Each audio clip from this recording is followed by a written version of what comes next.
Pay close attention. What you're about to see is Bible prophecy being fulfilled.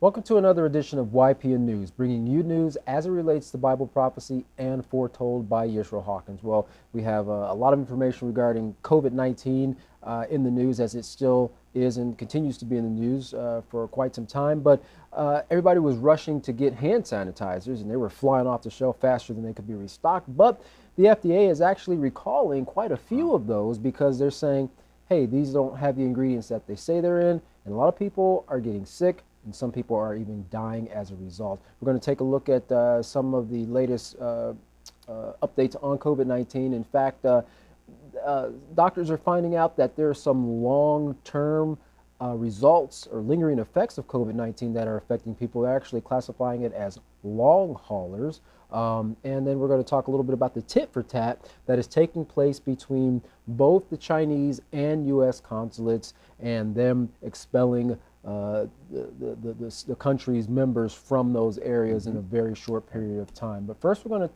ask you just how safe do you think your hand sanitizer is? Well, the FDA is recalling 75 brands of hand sanitizers, warning that products may be making people sick and even causing death if ingested. Well, doctors in Arizona and New Mexico are raising the alarm after at least 11 people died and 30 were hospitalized after contaminated hand sanitizer, many people drinking it in hope of getting a buzz. Well, those 75 products from Mexico that the FDA is investigating say that the products claim to contain ethanol, but instead tested positive for methanol, which is a wood alcohol, which they said could be toxic when absorbed through the skin, and that's the primary place you put those hand sanitizers, and also deadly if consumed. Yikes. Well, a CBS contributor said that when COVID-19 came along, a lot of trusted hand sanitizers went off the shelves fast, so we just used what we could get our hands on, and what we could get is a lot of foreign-made products which do not have quality ingredients. Well, the FDA didn't say how many bottles of hand sanitizers were sold, but many were found at the popular retail stores such as CVS, Walmart, and of course Costco. Well, the WHO said that 10,000 more children are dying each month as hunger linked to the coronavirus outbreaks ravages conflict-ridden populations across the world, as the director of the World Food Program warned the UN Security Council. He said that the globe is on the brink of a hunger pandemic. Well, David Beasley said that with COVID-19, we're not only facing global health pandemic, but a global humanitarian catastrophe. COVID-19 has caused hardship on already economically damaged countries, with the youngest of the population often bearing the brunt of the cost.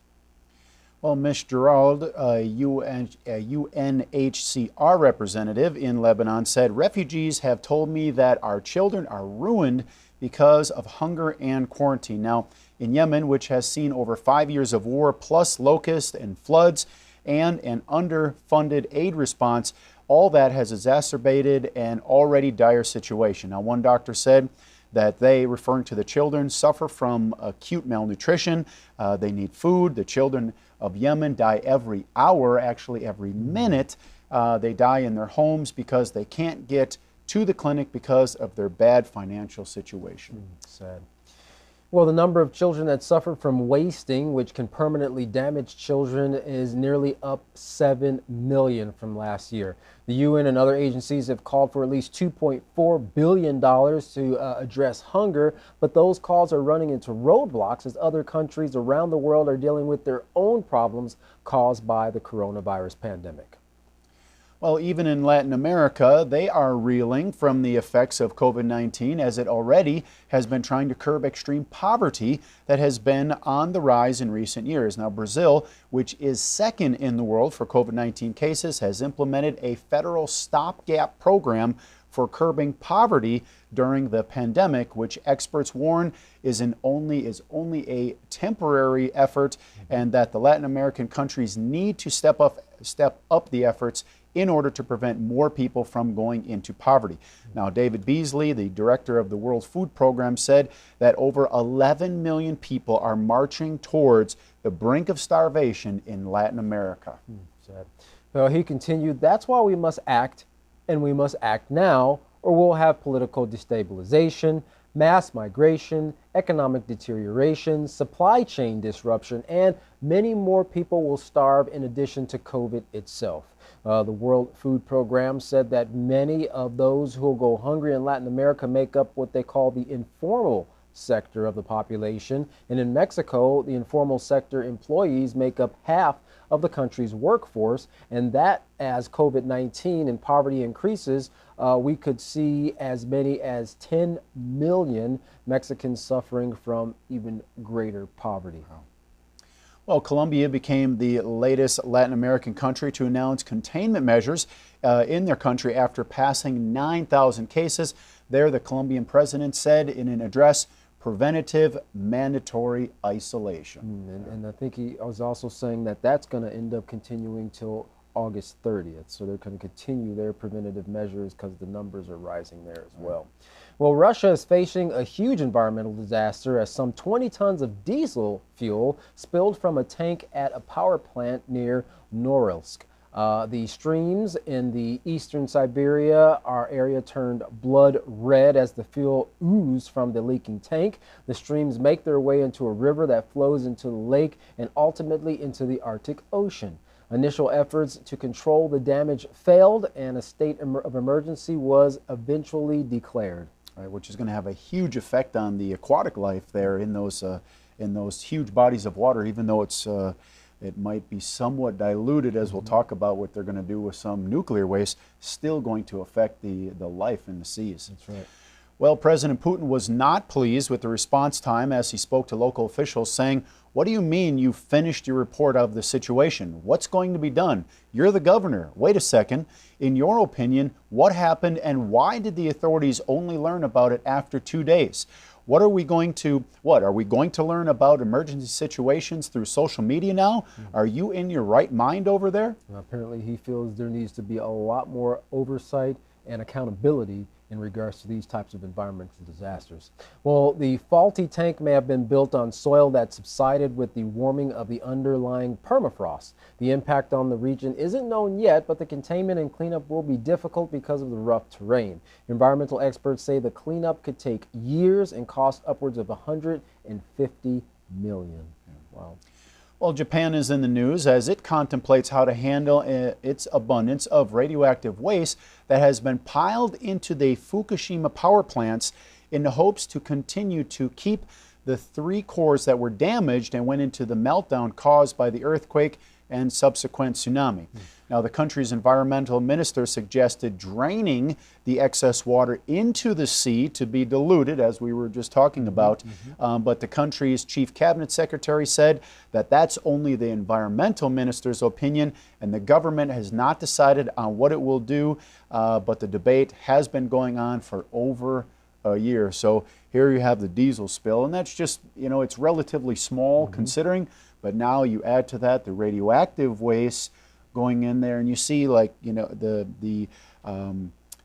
the waste from this is going in here this way, so it's all going to add up. Oh yeah, and it's a little bit scary because they've been trying to keep those cores stable since 2012, and they're basically trying to keep them cool, and so they're creating a lot more wastewater than they normally would. And the scary thing is, what are they going to do with it? They're running out of capacity, and they're really considering dumping it into the sea, and eventually that's going to affect, like you said earlier, the aquatic life.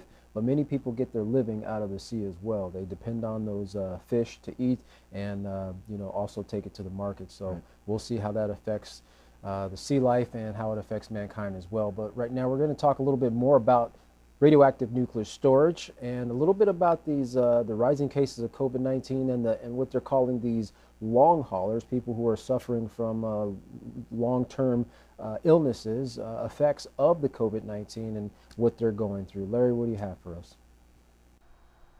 Despite the large-scale carnage and turmoil being caused by the present affliction and the impending disaster of those troubles experts see soon approaching, the plague to end all plagues will be the all-out nuclear war, which some harbingers are warning of, and which indeed appear inevitable due to the raging hostilities among the world's many religions.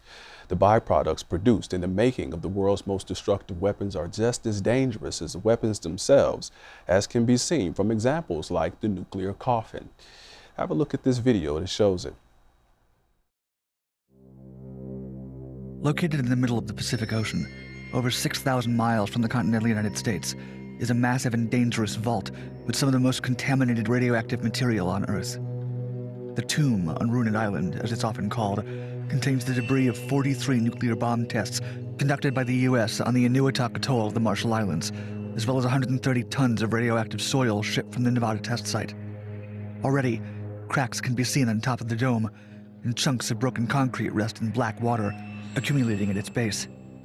As sea levels rise, the entire tomb now threatens to crumble into the ocean. The head of the UN is concerned that a so-called nuclear coffin in the Marshall Islands is leaking into the Pacific. UN Secretary General Antonio Guterres is touring the South Pacific to raise awareness of climate change issues and saying he's concerned that the concrete dome built in the 70s to try to contain waste from an atomic bomb test site may be leaking now. Radioactive ash from the tests was poured into a crater. He said the crater was never lined, though, leading to fears the waste may be just seeping into the ocean. Due to the rampage and the virulent march of the coronavirus across the globe, customary coffins are in short supply as the numbers of those newly infected continue to increase among populations of people who are severely co-infected due to immoral lifestyles. Deaths are said to be rising in at least 17 states in the U.S., with at least one record week where there was a death every minute. Florida, long regarded as one of America's party states, has reportedly shattered its death record related to the virus for 3 consecutive days. States like Texas, Louisiana, and California are also experiencing severe upticks and are being called hotspots for transmission. Medical experts say the problem is civil disobedience, where citizens are refusing to comply with the government's recommended prescriptions for preventing or curbing transmission. At the same time that Florida is having to deal with the alarming effects of dangerous microbes within its people, it is also having to prepare for the dangerous effects of the confused microbes in the environment of its people, with a storm that could potentially become a hurricane threatening to strike the area this week. The threat of infection with the plague shows no bias outside of the conditions that predispose one to contagion. The rich are being infected as much as the poor, and those with high-ranking professions just as much as the average Joe. Officials are now observing that those burdened with the affliction are proceeding through their infection in months, and they have begun using the term long haulers to describe the phenomenon. Doctors say the term is meant to speak to the chronic symptoms that those suffering from the blow experience, which include fever, aches, and chills surfacing over the course of time. That, however, is about as much as they know at present, and at this point, they are still scrambling to figure things out through research. For YPN News, I'm Larry McGee. Katan Jeff, back to you. I guess the thing, the term long haulers, because of the extended time, months, as Larry just mentioned, that the symptoms persist, and really some have gone through that long time and then actually succumb to death at the end of it, not being healed or getting better from that COVID-19 virus. Well, in the latest move against China, the U.S. has decided to expel the 60 Chinese diplomats and their families from the Houston, Texas Consulate. Now, employees of the Chinese consulate there could be seen burning documents as their deadline to leave approaches. Mike Pompeo said on the situation, commenting, he actually spoke on it, commenting, "We are setting out clear expectations for how the Communist Chinese Party is going to behave. And when they don't, we're going to take actions that protect the American people. We'll protect our security, our national security, and also protect our economy and jobs." Officials in Beijing condemned the move even before the U.S. officially made the announcement. Wang Wenbin, Chinese Foreign Ministry spokesperson, said this is international sabotage to bilateral relations and is extremely outrageous. China strongly condemns it and urges the U.S. side to withdraw its decision. Otherwise, China will definitely, he said, take necessary and legitimate response. Well, the Trump administration has termed this expulsion as punishment for some of the China's recent actions, and some of those actions by China include imposing tariffs on Hong Kong, claiming the South China Sea as its own, which we've talked much about. That's a very contested area right now in the world, and Beijing's failure to warn everyone about the COVID-19 before the virus outbreak turned into a global pandemic, which China's still getting the blame, even though we know it didn't start there. They're the ones that are getting the blame for that, and the U.S. is saying, you should have warned us, warned the world ahead of time. That's right. Well, China responded to this closure by announcing they will be closing the U.S. consulate in the country's southwest province. Officials from both sides are accusing each other of being in the wrong. A spokesman for China's foreign ministry said the responsibility for the latest act or escalation lies entirely with the U.S., and he accuses the Trump administration of violating international law. Now, Wang Wenbin continued, the premises of the Chinese Consulate General and national property of China are the national property of China. According to the Vienna Convention on Consular Relations and the China-U.S. Consular Treaty, the U.S. cannot invade the premises of China's U.S. Consulate General in Houston in any way.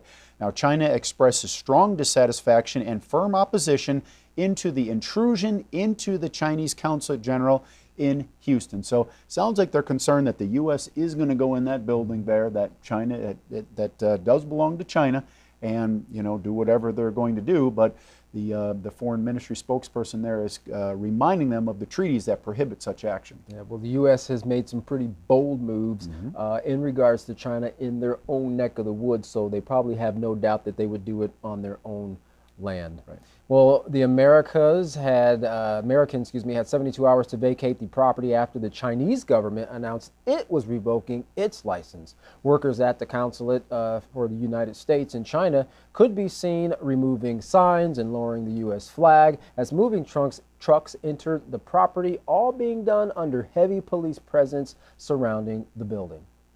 Well, a spokesperson for the U.S. State Department, Morgan Ortagus, said the directive to close China's Consulate General Houston was made to protect American intellectual property and the private information of its citizens. Well, in a recent speech, Secretary of State Mike Pompeo called for the world to come together and put pressure on Beijing, saying, the kind of engagement that we've been pursuing has not brought the kind of change inside of China that President Nixon had hoped to induce. The truth is, our policies and those of other free nations resurrected China's failing economy only to see Beijing bite the international hands that were feeding it. We opened our arms to Chinese citizens only to see the Chinese Communist Party exploit our free and open society, end quote. Well, this latest tit-for-tat between the world's two largest economies has many speculating about the future of the landmark U.S.-China trade deal, which still remains unclear. Interesting.